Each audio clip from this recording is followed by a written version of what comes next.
Hey guys, Jeff here with Cosplay Gaming, and we're getting pretty close to Halloween, like a couple days away, and just want to take time to do a video on some really quick, easy potential props you can make if your kids have something they want to do for Halloween, and you don't want to pay sometimes what the prices are for the same prop in store might turn out, and you can probably do it for a little bit cheaper and have some material to work with and have some fun at it. It's one of the greatest things I enjoy about working on props. Is it's a ton of fun to make, both for myself and for my kids. My kids love some of the stuff that I make, so they enjoy it. If you head over to my Facebook page, you can see some of the stuff I've done for my kids. It's also on my Instagram. But first thing I'm going to do is I'm going to talk about some of the stuff you may need to make some of this stuff. Now, you can do it really simply, or you can do something that's more likely going to survive longer than Halloween itself. And this depends on some of the materials and equipment that you're going to use. So some of the stuff you're going to need, depending on what you want to make it out of, is you're probably going to end up needing some sort of knife. Either whether it's one of these guys or one of these X-Acto knives. Thing to note, a lot of this stuff that I'm pointing out, except for a couple of things, you can pick up at the dollar store. So you can get a lot of your material and starting equipment for relatively cheap. If you decide to do more of this, so like you actually decide, oh hey, I'm going to full on get into prop making and all this kind of stuff, then you might want to buy some more durable equipment. But a lot of this stuff, I picked this up at the dollar store. It was $1. Other stuff that you're probably going to need, you're going to need paint. Apparently I don't have a single container of paint here with me right now, but dollar store has acrylic paint, and once again, pretty dirt cheap. It'll serve your purpose. I've got a couple of bottles that have helped me do big full paint projects, and I haven't even barely used up the paint itself. Other stuff that you may want to consider getting is stuff to attach stuff to other stuff, and I'll get into that once I start actually crafting some of this stuff. But this is Super 77. It is an adhesive. Now this is a little bit more expensive, and you can pretty much have to go to a hardware store. It's about $14 for the average hardware store here in Alberta. So it's a little bit more expensive, but this is going to last you a ton of projects. So $14 to use this 500 times, that's not so bad. Mod Podge or white glue, wood glue, pretty much this is a great thing to do, either both for actually attaching stuff. It's not the greatest adhesive, I find, but it's really good for some of the later process, and I'll explain that once I get to that part of the process. If you're looking for some really good glue and a good way to attach pieces, this is a major investment if you're going to do it. And this is Barge Contact Cement. Now, this stuff I picked it up for 55 bucks a can. Now, I've been working with this a lot, and I use a ton of it, but it doesn't. You're not going to end up using it over one project. You're going to be able to use a ton of this. Now, there's other places where you can find it for a bit cheaper. Check online. Amazon is a great place to pick it up if you want to, and it's a little bit cheaper. But this stuff will be good for most materials that you'll work with. There's some materials, and I'll get into that you don't want to use this on because it'll actually destroy the material. The other thing I have here is this is a semi-gloss varnish. So once again, about $10 at a hardware store, but I use varnish for finishing work. So once my piece is completed, so like this guy here, I'm actually going to varnish it, and what it does is it gets, depending on the gloss you use for it, because you can use gloss, semi-gloss, or matte, depending on the finish you want. So I wanted this kind of have a sorty finish, so I wanted at least a bit of a gloss. So it's also good for getting kind of leather or wood effect with a bit of gloss. So yeah, this is semi-gloss. I've got some gloss over on my shelf, and I got to pick up some matte for a couple other projects I'm doing. You're probably gonna need a Sharpie. You're gonna need a pencil. Pair of scissors never hurts to have. I have this cutting mat here. If you don't have a place to cut that you're willing to cut, these aren't necessarily cheap. There's a couple of places where you can pick up a semi-decent size if you don't need the huge one for under $30, but once again, it's one of those things you're going to use forever. So if you do a lot of crafting stuff in any way, shape, or form, save your table. Save your poor table and get a cutting mat. It'll be good for any arts and crafts you might end up doing. Tape of most varieties. You're going to need some. Painter's tape, especially when you're trying to do any painting or anything like that. You never know when you're going to need duct tape. I will get into some good uses for duct tape for getting ready for other projects later on in some of my other videos, and you're probably going to need some sanding paper. I picked this up at the dollar store. They got a couple of different grits. Hardware store, once again, it's not super expensive to pick up a few sheets of sanding paper, and you're not going to need it for a ton of stuff, just for some of your finishing work. Okay, so some of the material that you can work with. So I've already got some sitting on here. This is balsa wood. You can get it at most crafting stores and hardware stores. I don't know, I haven't looked. But it's a nice soft wood, very lightweight, and it's very easy to shape. So if you're looking to shape, so here's an example of a small ninja knife prop that I'm actually doing for one of my kids. And yeah, so as you can see here, I've cut it out of one of these pieces. I've got it to shape. I've started to sand it down, so you can, I don't know if you guys can see it, but I've got part of the edge already sanded down and cleaned up. So all I've got to do is add some of the attachments later, and it will be good to go. You can apply paint directly to it. You can cover it with other stuff. So it's good to go. You can barge it. You can Super 77 it, you can Mod Podge it if you need to attach bits to it, or you need to fix it up, and it's good to go. So there's balsa wood there. We also have floor mat foam, EVA foam, as anybody in the cosplay or costuming world will call it. It's EVA foam or floor mat foam. You can get it in various varieties and thicknesses. This stuff is pretty cheap. You know, 10 to 12 bucks at any hardware store is where you can pick this stuff up. Comes in a couple of thicknesses. Now I've got, this is actually a roll of just EVA foam, this black one here, or it was a roll, but I've used most of it. The great thing about this stuff, it's flat on both sides. The only disadvantage with this stuff is it has all that pattern. Other pieces have different types of patterns. This stuff is flat stuff here. But that will, depending on what you're working on, it may or may not matter. So for some of the stuff I work with, it kind of matters, so I like having the stuff that's flat. Now this stuff is also half as thick. This stuff is 1/2 inch, this is 1/4 inch. So depending on what you're making, that'll affect what you're doing. Alright, so another thing that you can use is hard insulation foam. I don't have any nearby me right now. It's all over on the side because I've still got huge sheets. If you're getting the thinner 1/2 inch sheets, they're about $7 at the hardware store to get a big full sheet, and that'll make you 5 or 6 props, depending on the size of your prop. Or even more if it's a lot of small props. It's not bad to work with, but you have to be really careful. You cannot use barge on the hard insulation foam. It's essentially thick styrofoam.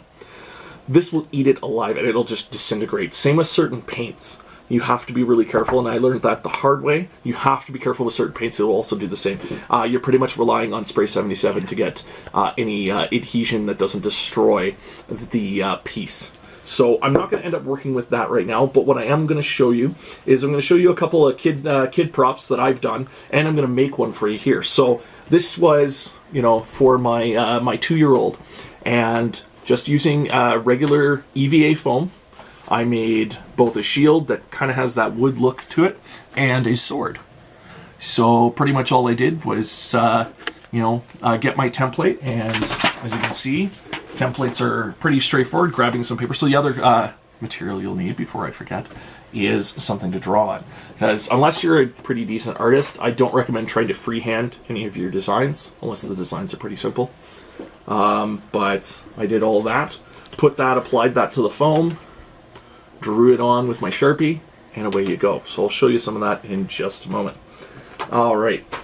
The other material I completely forgot about is cardboard. You can absolutely make armor with cardboard. I'll probably do a whole series of weapons and armor that you can make with just using cardboard for your kids.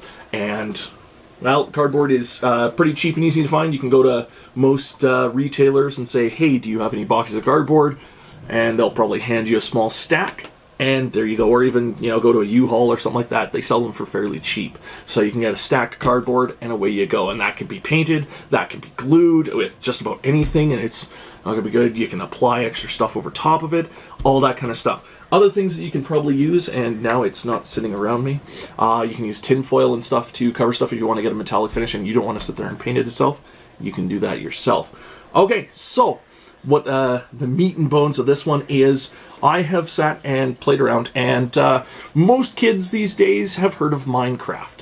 Most kids these days may have played Minecraft, and there's plenty of them that may want their own Minecraft swords or anything like. So what I've sat and done is I've started by making my template. You know, you got it sitting on paper, and if you got a decent ruler, you can do this in relatively short order. I think it took me about 20 minutes to do, just because I was trying to make it nice and precise and the whole 9 yards. Now it's a little bit actually spikier. If you look at an actual Minecraft sword, there it's not as many blocks. But this will kind of serve my purpose. This is being designed for a 2-year-old right now, so I've had to size it accordingly. So the handle is actually not bad. I could probably still hold it, but he'll be able to hold it comfortably, and the sword is not going to be massive. Actually, this is probably a good template size for just about any kid from about 2 till about 10. So I've done that. Now I've cut it in half. The reason I've done this, as opposed to doing a full one like I did with this sword, is the one thing you can potentially run into here is if you have trouble drawing it evenly on both sides and getting it symmetrical. Now, if your weapon doesn't need to be symmetrical, then that's no big deal. But in case you want to make sure it's symmetrical, I got really lucky. I spent a lot of time measuring this out to get it as precise as I could so that both sides evened out. But there's still a chance, especially when you're doing bits like here, or if it's got a curve to it, the chance that the curves will not be even on either side. Usually you want to have your template in half. Now let me clean up my work area a little bit. Giving yourself room to work is a big thing. So I'm actually using this 1/2 inch or this 1/4 inch foam for this build, specifically, largely because I want to make sure that it's not super thick. If I were to use 2 pieces of this, the whole thing would end up being, well, about 1 inch thick. So for a little hand, it's a little harder for that little hand to hold it. And I want to make sure the little hand can hold it well, even with the fact that it's got pointy bits. So what I'm going to do is I'm going to put my template on my foam. I'm going to grab some pins. Now this is something I found watching some tutorials online.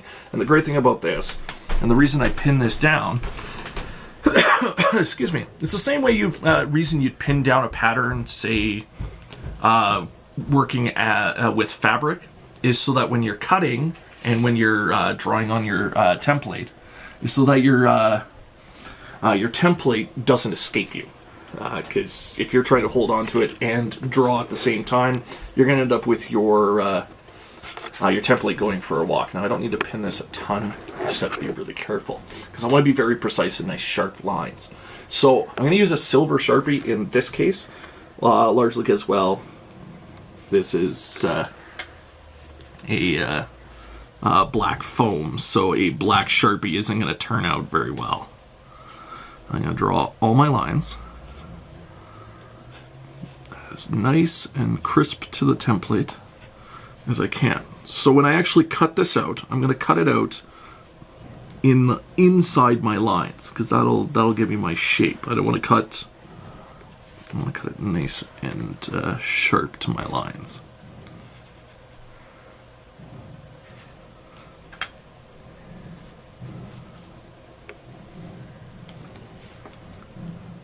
Now the plan with this is I'm actually going to make 2 pieces of it. I'm going to make this sword twice. The reason is I'm going to actually sandwich some stuff in between so that the sword stays at least mostly rigid. Because this stuff, compared to the floor mat foam, the great thing about the thicker floor mat foam is it is a little bit more rigid, so it actually it's less likely to flop over depending on how long of a blade you make, or any other prop for that matter if you do that. So I'm gonna do this. So this is gonna take a couple of moments. So I'm gonna come back in just a sec and I'll have this all drawn out, and I'll have both pieces drawn out, and then we'll get cutting. Okay, so as you can see, I've got it all drawn out, both halves of this blade, because I'm actually going to do it as 2 pieces that are going to get put together to maintain some form to the blade. So now I'm going to cut these pieces out. So when I'm going to do it, I'm going to make sure that I apply my knife and it's nice and straight, and it's actually going to contact the cutting mat as best I can, because that way the cut is completely through and it's nice and clean. So I'm going to start on any of my lines, wherever I'm going to start, and I'm going to cut outwards. I'm always going to cut out away from my piece as best I can, because my whole goal is to make sure that I'm not actually cutting into the piece, because as you can see, there's certain parts of this piece that are actually very thin. So I'm going to have to be very precise at certain points. So you don't want to rush any of your cutting that you're going to do. So, and you need to be in a position to be able to move your piece around, so not using incredibly large pieces of foam would probably be in your best interest. So a full sheet of this right now to try to do this cutting would probably not go very well. And of course, not standing in my own light would be excellent. And because I want nice, crisp lines for my piece, we're gonna cut along it.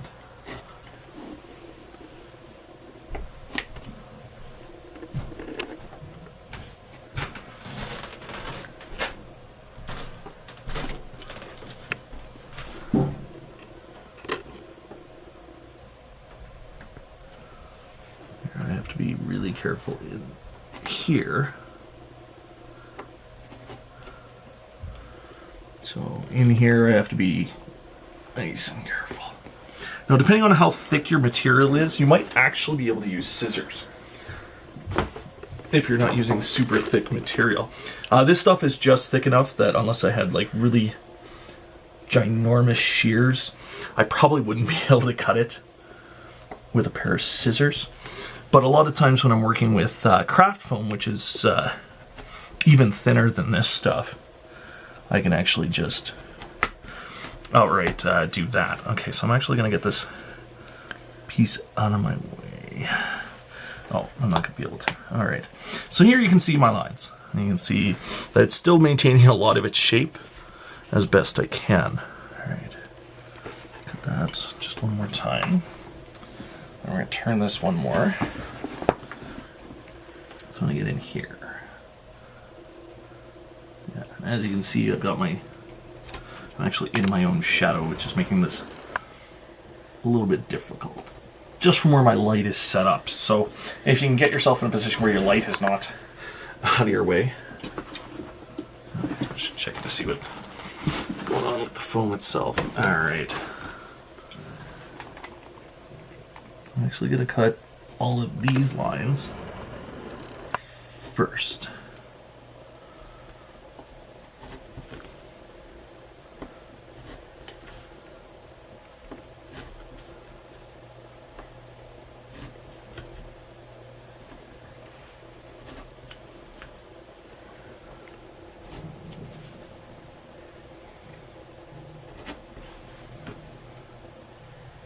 All right.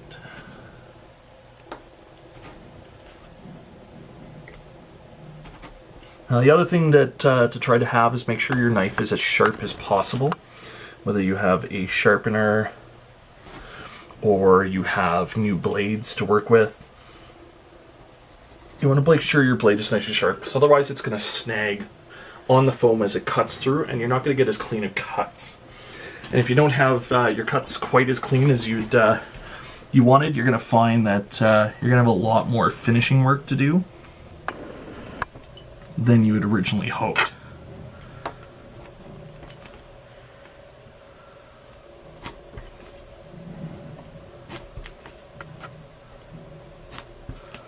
I actually know my blade isn't as sharp as it should be.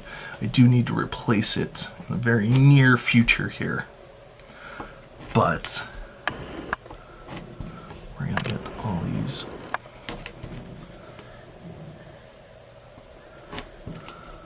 these parts cut out like so. Alright, so all I've got to do is basically do the same thing to the other side. So I will be right back. I'm going to finish cutting all these pieces out, and you guys can take a look at it at that point.